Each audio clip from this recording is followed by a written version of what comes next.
Have you seen this video? That was a video of a house being blown up in Gaza earlier that had a family living in it. And what about this video? That was a girl who was recording her family who was stuck under the rubble in a house in Gaza, who later died because they couldn't get out. And what about this video?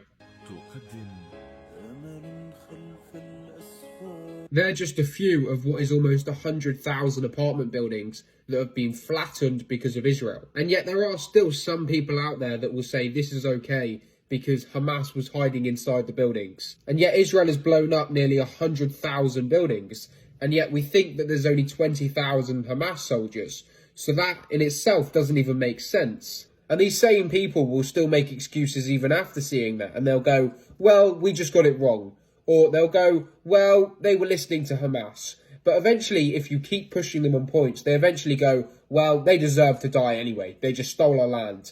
Because the truth is, these people don't care about whether they kill Hamas or not. They want to kill all of the Palestinians. And then after they take all of Palestine, like they're trying to do in the West Bank, they're going to take it all and call it Israel, and then they'll move into the Middle East too. And it's not an opinion, they even say it themselves. Even before October the 7th, 224 innocent Palestinians were killed this year alone. And just a few weeks before October the 7th, Benjamin Netanyahu went into a United Nations meeting and he held up a map showing just Israel, and it didn't show any of Palestine. Israel is now forcing the Palestinians out of southern Gaza, which they said was safe, but now they're making them leave Gaza and they're not saying where to go. And there's only one place they can go, and that's Egypt. Israel is openly committing war crimes at this point by trying to force the Palestinians out of their homes, while still depriving them of food and water and other necessities that you need. Over 1,000 innocent Palestinians have been killed because of Israeli bombing in the last 24 hours. That's more people killed in a 24-hour period